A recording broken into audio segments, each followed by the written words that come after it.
Coucou, alors j'avais promis à ma copine Soso de lui faire une vidéo, donc je m'y colle.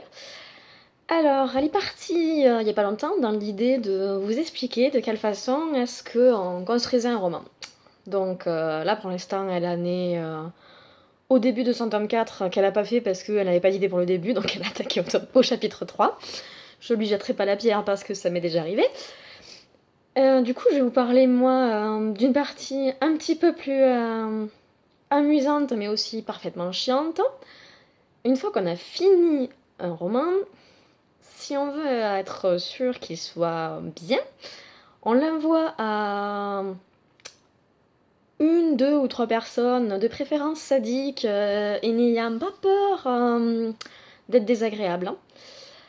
Et du coup, comme ça permet de voir les points faibles et les points forts d'un roman. Donc, pour le kiff, aujourd'hui, je vais donc vous lire les commentaires de bêta lecture que Marie-Sophie a pu me faire pour mon tome 2. Donc, vous allez voir qu'un bêta lecteur, ça peut être très sérieux et aussi très bizarre des fois. Donc, Soso, elle est adepte du... quand vous mettez un verre ou deux dans un texte, elle va vous traiter d'alcoolo en commentaire. J'ai un titre de chapitre qui s'appelle L'étoile insaisissable. Ben, c'est Patrick, le pote de Bob. Voilà. À des moments, on a aussi... Moi aussi, j'arrive... Attends, pardon. Je me suis laissée emporter par le côté let's go du moment. Bon, ça doit être que ma réplique était réussie. Assez régulièrement, j'ai droit à moche, moche, pas beau. Après, bon, elle est en médecine, hein, donc quand on a des phrases du genre tout son corps exprimer la tension, ah ouais, je veux bien soulager sa tension sous la ceinture, moi. Marie-Sophie qui se dévoue.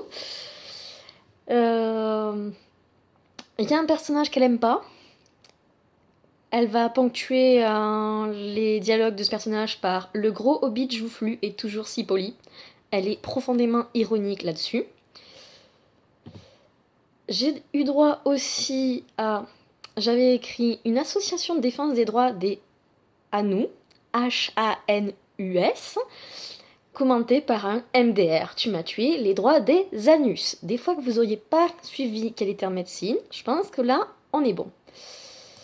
Mais bon, j'ai aussi droit à... Je parlais d'un petit d'un gamin donc qui de temps en temps disparaît dans les jardins à la poursuite d'orques ou de dragons magiques, c'était un ange, qu'elle a ponctué de c'est mon jumeau. Donc si vous avez du mal à trouver Marie-Sophie de temps en temps, sachez qu'elle est dans son jardin et qu'elle fait la chasse aux dragons et aux gnomes. Voilà, c'est tout à fait normal, c'est un auteur. J'ai aussi eu droit à Sayan est un monstre d'autorité. Bordel, t'es sûr que Sayan ne s'est pas réincarné en père de Naru dans une de ses vies? C'est possible. C'est possible, tout est possible. Tu parles connard, là aussi c'était un personnage qu'elle adorait, hein. Lol, je kiffe, c'est un gros troll Saiyan.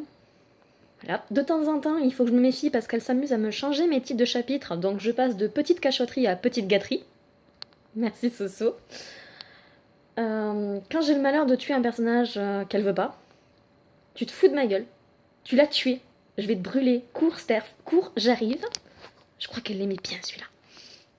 Et après, des fois, tu as quand même l'auteur qui fait... La bêta qui fait pas confiance à l'auteur. Un massacre de chair et de sang, de chair, c'est pas un peu exagéré? On lui a fait avaler Little Boy ou quoi? Et 3 lignes après, elle arrive à la fin du truc et... Ah ouais, c'est bien un massacre de chair. Quel dégueu. Merci Soso. Des fois, tu vois, je suis pas bourrée quand j'écris. Je sais ce que je raconte. On a aussi des remarques que il y a qu'un auteur qui peut faire. Avoir sa mère coltinée dans son dos, super. Imagine ses rapports sexuels, c'est d'un glauque. C'est vrai que c'est le premier truc auquel elle est allée penser, les rapports sexuels. Et de temps en temps, elle me sort des ponctuations, elle me ponctue des phrases par du japonais. T'as pas d'autres préoccupations, baka. Donc, pour ceux qui suivent pas le japonais, ça veut dire idiote. Merci. Donc, histoire qu'elle puisse se venger, je l'invite à ressortir le texte que je lui avais fait en guise de cadeau d'anniversaire entre Abraël et Eleanor, et à nous lire ses commentaires choisis sur ce texte. Et parce que sinon ce serait pas drôle. Mes réponses. Voilà. Je pense que ça va être d'un très très très haut niveau. Je vais le regretter plus tard, mais c'est pas grave. Voilà Soso, t'as ta vidéo. Bon week-end!